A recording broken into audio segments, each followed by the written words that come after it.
남부지방의 누적 강수량이 500mm를 넘으면서 곳곳에 피해가 속출했습니다. 오늘도 충청과 남부지방에는 최고 150mm의 비가 더 내릴 것이란 예보인데요. 자세한 장맛비 상황 김재훈 기상 전문가와 함께 알아보겠습니다. 어서 오시죠. 네, 어서 오십시오. 자, 어제 남부지방에 정말 많은 비가 내렸고 오늘은 중부지방에도 비가 예보돼 있습니다. 현재도 곳곳에서 비가 내리고 있죠.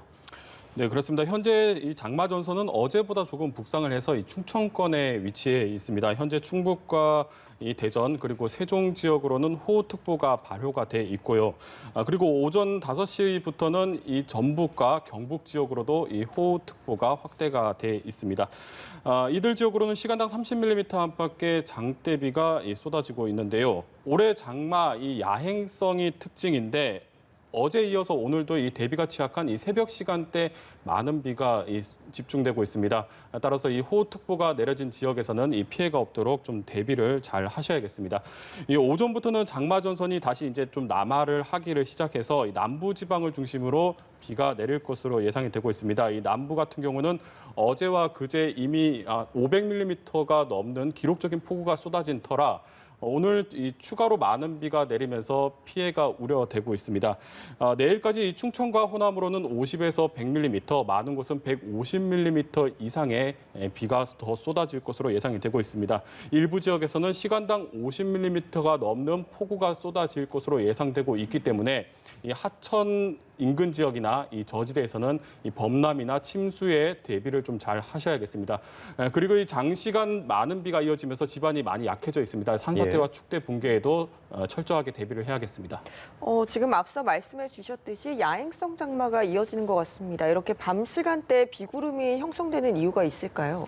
네, 말씀하신 대로 이번 장맛비 보면 이 밤부터 새벽 사이에 비가 집중이 되고 있습니다. 이 어제 같은 경우는 이제 전남 지역에 이 7월 지역 관측사상 가장 강한 비가 관측이 됐었는데 모두 이 강한 비가 집중된 시간대를 보면 새벽 시간대였습니다. 그만큼 이 대비가 취약한 새벽 시간에 기록적인 폭우가 쏟아지다 보니까 이 피해가 더 컸던 것으로 분석이 되고 있습니다.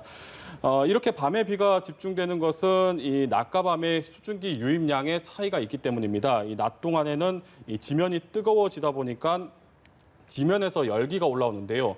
이 열기들이 이 무작위로 움직이는데 이것을 난류라고 합니다. 여름에 보면 이 땅에서 아지랑이가 피어오르는 것을 보면 비슷하게 생각을 하시면 될 것 같은데 이 난류가 낮 동안에는 이 수증기가 들어오는 것을 방해를 하기 때문에 이 수증기 유입량이 줄게 되고 반대로 밤 같은 경우는 지면이 식기 때문에 이 난류가 줄어들게 되고 그만큼 이 수증기 양이 늘어나게 됩니다. 그래서 비구름에 많이 연료가 많이 들어오다 보니까 당연히 비구름이 발달을 할 수 있게 되겠고요. 그리고 이제 밤 같은 경우에는 상층이 식기 때문에 지면과 상층 간의 기온 차이가 더 크게 벌어지면서 대기 불안 정도 더 심해집니다. 따라서 비구름이 새벽에 좀 더 강하게 발달을 할 수가 있는데 아무래도 이제 새벽에 비가 많이 집중되다 보니까 이 폭우에는 더 취약하다고 볼 수가 있겠습니다. 네, 지역적으로 보면 어제 남부지방과 달리 중부지방은 좀 해가 내리기도 했습니다. 이렇게 상반된 모습이 보여졌는데 장마 전선이 정체된 현상 왜 이렇게 벌어진 걸까요?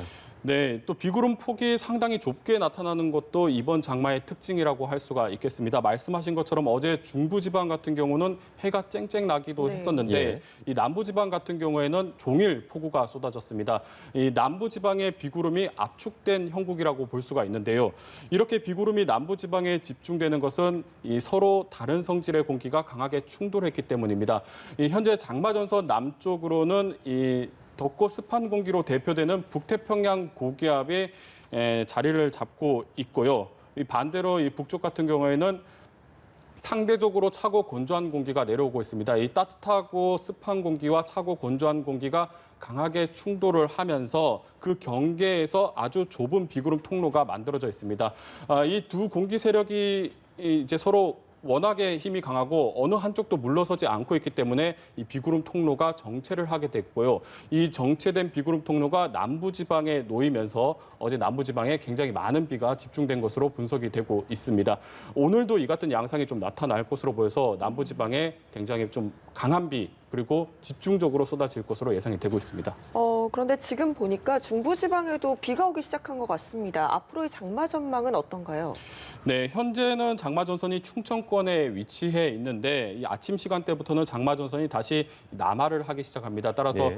아침 시간대 이후부터는 이 장마 전선이 남부 지방으로 내려가겠고 그 이후에는 이 남부 내륙과 남해안을 장마 전선이 오르내리면서 이들 지역으로 많은 비를 뿌릴 것으로 예상이 되고 있습니다.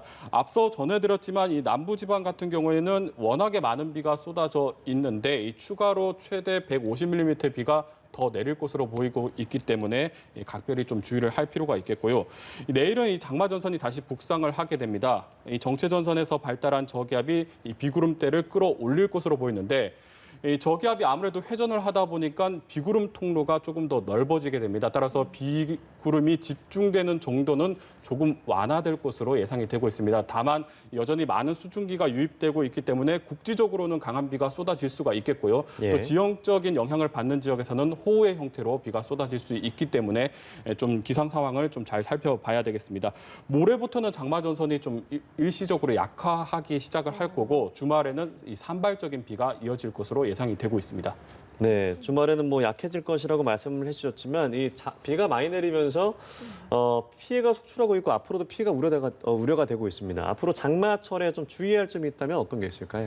네, 먼저 가정에서는 비가 새는지 또 담장 같은 곳에 균열은 없는지 무너져 내릴 가능성은 없는지 꼼꼼하게 점검을 할 필요가 있겠고요.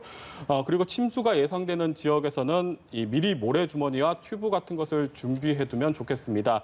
이 만일의 사태에 대비해서 이 비상 대피 장소와 연락처를 사전에 숙지하는 것이 좋겠습니다.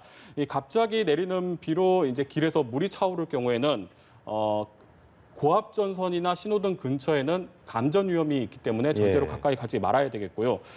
그리고 또 계곡과 강 같은 경우에는 순식간에 물이 불어날 수 있기 때문에 큰 비 소식이 있으면 최대한 이 지역은 빠르게 벗어나야 되겠습니다.